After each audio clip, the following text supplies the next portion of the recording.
Хөтөлбөртэй хамтаа одоо баярлалаа. 23 дугаар сургуулийн багш сурагчид өдрийн хоолоо гэрээсээ бэлтгэж ирж хэвшжээ. Ингэснээр эдийн засаг, цаг цав хамгийн гол нь эрүүл мэндэд эергээр нөлөөлж байгааг багш сурагчид онцоллоо.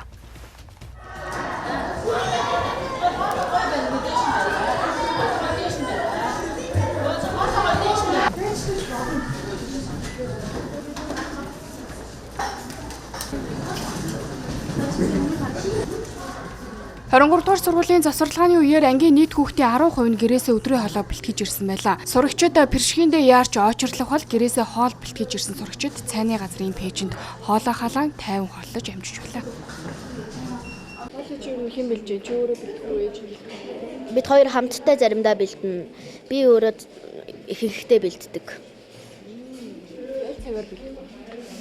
Өглөө босоод эртгэл шиг босохгүй бол өглөө бас заримдаа сургалттай байгаа байхгүй. Тэгэхээр нэг сургалт маань 9-оос эхлээд би бол 7 гэж босоод хоолоо хийдэг заримдаа.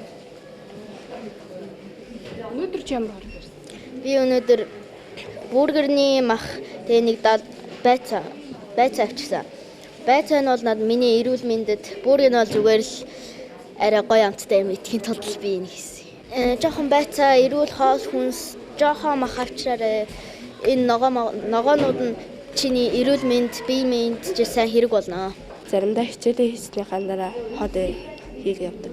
5 дугаар ангида зарим хоолнуудыг идэж чадахгүй ч юм уу, эсвэл ашигтай ч юм уу, тийм үедээ бол ерөнхийдөө өөрөө хийж авчирдаг байсан. Одоо 6 дугаар ангид болохоор өдөр хийж авчирч байгаа. Гэрээсээ хоол бэлтгэж авчираагүй үедээ чи хэдэн төгрөг өгнө үү?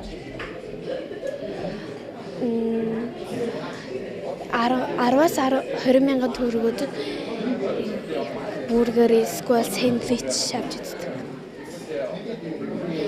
Тэгээд хэрвээ мөнгөгүй үед зүгээр л хоосон сууцдаг. Ус авгаал.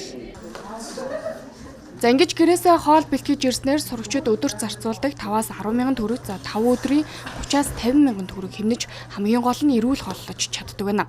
Сурагчдаас гадна багш нар ч мөн ихэнх нь гэрээсээ хоолоо бэлтгэж ирдэг байна. За тэдний нэг бол түүх нийгмийн багш Алтан гэрэл. Түүний эхнэр ч мөн тус сургуульд багшилдаг тул тэд ээлжлэн 2 хүний хоолоо бэлтгэснээр эдийн засагт хэмнэлттэй байдаг.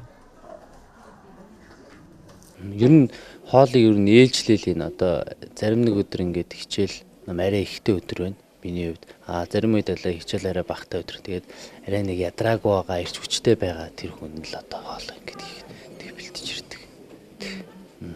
Өглөө арай эрт босно гэсэн. Тий, өглөө арай эрт босч ингэж. Нэг бол оройн нус хийгээд бэлдээд хонцдог. Тэгээд өглөө нь болгоолт ихэл авчраад хичдэг л гэсэн. Зарим нэг үдээс орой хийхтэй тохиол орой хийж байгаа тохиол төрөгчөнд хийж хануулаад ихэл авчрдаг.